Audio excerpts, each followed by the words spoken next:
Guys, welcome back to SK Education. आज का हमारा टॉपिक है सिंपल कोरिलेशन।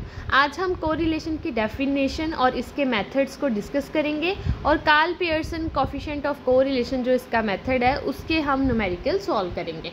ठीक है, वीडियो स्टार्ट करने से पहले वीडियो को लाइक और शेयर ज़रूर कर देना, चैनल को सब्सक्राइब कर देना, बेल आइकन को प्रेस कर देना। चलिए वीडियो स्टार्ट करते हैं। कोरिलेशन, अब ये कोरिलेशन क्या होता है चलिए देखते हैं। Simple correlation is a measure used to determine the strength and the directions of relationship between two variables. किन्हीं भी टू वेरिएबल्स का जब हम रिलेशंस फाइंड करते हैं उसे ही कोरिलेशन कहते हैं। ठीक है, कोरिलेशन का मीनिंग इतना ही है कि हम जब टू वेरिएबल्स का जो रिलेशन फाइंड करते हैं उसे ही कोरिलेशन कहते हैं। हमेशा याद रखना कोरिलेशन की जो रेंज होती है वो -1 से लेकर 1 तक होती है। ठीक है, -1 और 1 के बीच में इनका रिलेशन होता है, इससे ऊपर नहीं होता। ठीक है, 1 क्या इंडिकेट करता है कि आपका कोरिलेशन बिल्कुल परफेक्ट है और पॉजिटिव कोरिलेशन है। -1 इंडिकेट करता है कि आपका रिलेशन जो है वो नेगेटिव में परफेक्ट आया है और 0 इंडिकेट करता है कि कोई भी रिलेशन नहीं है, that means no relation. Clear है इतना? चलिए अब इसके मेथड्स देखते हैं। Methods of correlation. अब कोरिलेशन 3 तरह के होते हैं। फर्स्ट है Karl Pearson coefficient of correlation, second है स्पीयरमैन्स रैंक कोरिलेशन, थर्ड है कंकरेंट डेविएशन मेथड। ठीक है, इनको हम एक एक करके डिस्कस करेंगे। सबसे पहले फर्स्ट मेथड देखते हैं। फर्स्ट मेथड है Karl Pearson coefficient of correlation.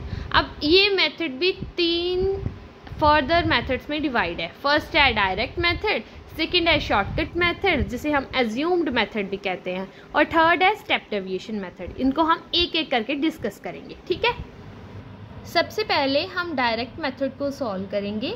ठीक है, डायरेक्ट मेथड का फॉर्मूला ये दिया है। ओके, और इसमें क्या लिखा है उन्होंने? आर का मतलब क्या है?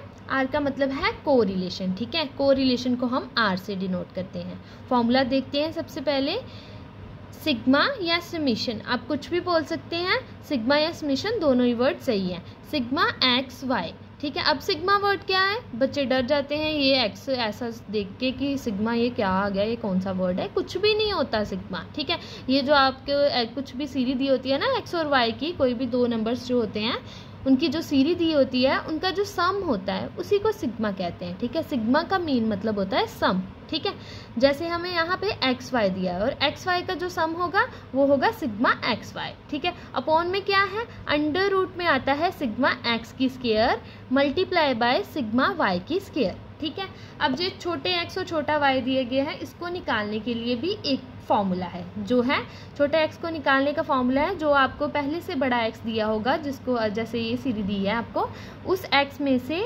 एक्स बार माइनस करना है। एक्स बार का मतलब क्या है? सभी को पता है एक्स बार होता है मीन। ठीक है, एक्स बार क्या है? मीन। ठीक है, x माइनस एक्स बार करोगे तो आपका ये आ जाएगा, y माइनस वाई बार करोगे तो आपका ये आ जाएगा। ठीक है, क्लियर है इतना बच्चों? अभी आपको हमेशा पेपर में दिया गया होगा find the coefficient of correlation between x and y। ठीक है, ऐसे ही आपको 2 डेटा दिए गए होंगे, उनके बीच का कोफिशिएंट आपको फाइंड करने के लिए कहा गया होगा। आज हम डायरेक्ट मेथड से कैसे फाइंड करते हैं ये हम पढ़ेंगे। ठीक है, सबसे पहले हमें फॉर्मूले के हिसाब से क्या चाहिए? x। ठीक है, जो हमें फॉर्मूले के हिसाब से चाहिए होगा वो हम निकालते जाएंगे। ठीक है, सबसे पहले ये x चाहिए, ये x आप सभी को पता है कैसे निकालते हैं। लिख लेते हैं यहाँ पे x। ठीक है, जिसको निकालते हैं हम x माइनस एक्स बार। ठीक है, मैंने दोनों लिख लिए, x माइनस एक्स बार और ये भी। ठीक है, x माइनस एक्स बार इसको निकालते हैं हम। अब ये x बार है, ये कैसे निकल गया? ये मीन होता है। ठीक है बच्चों, ये मीन होता है, मीन सभी को निकालना आता है। ठीक है, x बार इसका फॉर्मूला है x बार निकालने का सिग्मा x अपॉन n। ठीक है, सिग्मा x अपॉन n करेंगे तो x बार निकल आएगा। ठीक है, सिग्मा n क्या है? इन सीरीज का टोटल जो कि है 36। सो मैं यहाँ पे 36 लिख दूँ। ठीक है, अब n क्या है? n क्या है? Numbers of unit. ठीक है, इनका नंबर्स, इनका टोटल जो है 1 2 3 4 5 6। n क्या है मेरा? 6। ठीक है, अपॉन में 6 लिख के मेरा आंसर आ गया 6। ठीक है, अभी हमें क्या मिल गया है?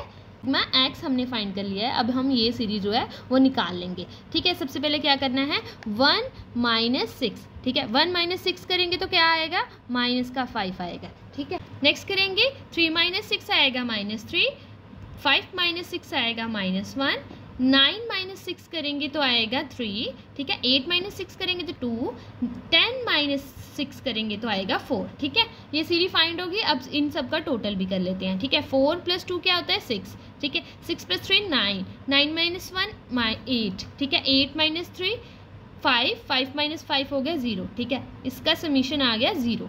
ठीक, अब हमें क्या फाइंड करना है छोटा y। छोटा y कैसे निकालते हैं y - y बार। ठीक है, सबसे पहले इसमें हम y बार निकालेंगे। y बार कैसे निकलेगी, इनका जो टोटल होगा, ये जो टर्म है ना y वाली, इसका टोटल, ये टर्म है ना y वाली, इसका टोटल। ठीक है, टोटल क्या है इसका 90। ठीक है, फॉर्मूला है इसका y बार समीशन y या सिग्मा y जो है 90। नंबर्स ऑफ यूनिट क्या है हमारे टोटल, उसकी सीरीज भी कितनी थी 6, इसकी भी 6। ठीक है, डिवाइड करने पे आएगा 15। ठीक है, अभी हमें सिग्मा y मिल गया, अभी हम ये सीरीज भी सॉल्व कर लेंगे। ठीक है, 8 - 15 करेंगे तो आएगा -7, 12 - 15 करेंगे तो आएगा -3, 15 - 15 करेंगे 0, 17 - 15 करेंगे तो आएगा 2, 18 - 15 करेंगे तो आएगा 3, 20 - 15 करेंगे तो आएगा 5। ठीक है, अब इसका भी टोटल कर लेते हैं। 5 + 3 8 + 2 10। ठीक है, 10 - 10 0, ये भी 0 आ गया। ठीक है, अब हमें फॉर्मूले के हिसाब से क्या चाहिए सिग्मा एक्स की स्क्वायर और सिग्मा वाई की स्क्वायर। इसके लिए हमें एक्स स्क्वायर और वाई स्क्वायर चाहिए। ठीक है, एक्स वाई हमने निकाल लिया है, इनका बस हमें क्या करना है स्क्वायर। ठीक है, बहुत इजी है, साथ साथ आप मेरे साथ नोट करते जाइए, आपको ये दोनों जो है बिल्कुल अच्छे से समझ आ जाएंगे। ठीक है, ये मेथड आपको क्लियर हो जाएगा। अभी क्या है सिग्मा एक्स की स्क्वायर, यहाँ पे सिग्मा एक्स की स्क्वायर, सिग्मा वाई की स्क्वायर। सिग्मा एक्स करेंगे, ये जो टर्म है इसका स्क्वायर करेंगे। ठीक है, 5 का स्क्वायर क्या आता है 25, 3 का स्क्वायर है 9, 1 का स्क्वायर 1 ही रहेगा, 3 का स्क्वायर 9, 2 2 या 4 और 4 का स्क्वायर होता है 16। ठीक है, अब इसका हमें क्या चाहिए, इसका हमें सम चाहिए, समीशन एक्स स्क्वायर बोला है उन्होंने। कई बच्चे होते हैं इनको जब सम करते हैं ना अकेले का 25 ही लिखाते हैं इसको। ठीक है, ऐसे नहीं करना, इस सभी का स्क्वायर करके उसका सम जो है वो हमने यहाँ पे लिखना है। ठीक है, इनका जो सम करेंगे तो आंसर आएगा 64। ठीक है, अब y का भी आप ऐसे ही स्क्वायर कर लेंगे। 7 का स्क्वायर करेंगे तो 49 आएगा, 3 का स्क्वायर करेंगे 9, 0 का 0, 2 का स्क्वायर करेंगे 4, 3 का स्क्वायर करेंगे 9, 15, 5 का स्क्वायर करेंगे 25। ठीक है, अब इसका भी हमें क्या चाहिए सिग्मा वाई स्क्वायर। ठीक है, इसका भी हमें टोटल चाहिए, टोटल निकाल लेते हैं। इन सभी का सम करेंगे तो आएगा 96। ठीक है, अब हमें क्या रह गया है फॉर्मूले के हिसाब से कुछ और रह गया है सिग्मा एक्स वाई। ठीक है, सिग्मा एक्स वाई कैसे निकलेगा, ये लास्ट है इसमें। ठीक है, सिग्मा एक्स वाई निकालना बहुत इजी है। क्या करना है आपने एक्स और वाई को मल्टीप्लाई करना है, इन दोनों को मल्टीप्लाई करना है। ठीक है, जो मल्टीप्लाई करेंगे लास्ट में उसका सम कर देंगे तो हमारे पास क्या आ जाएगा सिग्मा एक्स वाई। ठीक है, अभी पहले मल्टीप्लाई करते हैं। 5 × 7 करेंगे तो आएगा 35। ठीक है, ये दोनों जो माइनस है ना वो कैंसिल हो जाएंगे मल्टीप्लाई में। 3 × 3 करेंगे आएगा 9। ठीक है, 1 को 0 से मल्टीप्लाई करेंगे आएगा 0। ठीक, नेक्स्ट आएगा 3 को 2 से मल्टीप्लाई किया 6, 2 3 या 6, 4 5 से 20। ठीक है, अब ये सभी आ गया 20, इसका सम करेंगे तो आएगा 76। ठीक है, अभी हमें फॉर्मूले के हिसाब से, फॉर्मूले की रिक्वायरमेंट से हमने सभी चीज़ें निकाल ली। अब हम फॉर्मूले में सीधा पुट करेंगे। ठीक है, पहले फॉर्मूले लिख लेते हैं नीचे। ठीक है, R = sigma X Y upon में आएगा √ में sigma X square multiply sigma Y square. ठीक है, सबसे पहले क्या लिखते हैं सिग्मा एक्स वाई का टोटल जो क्या है ये मैंने निकाला है ना, सिग्मा एक्स वाई का टोटल 76, हम यहाँ पर लिख देंगे 76।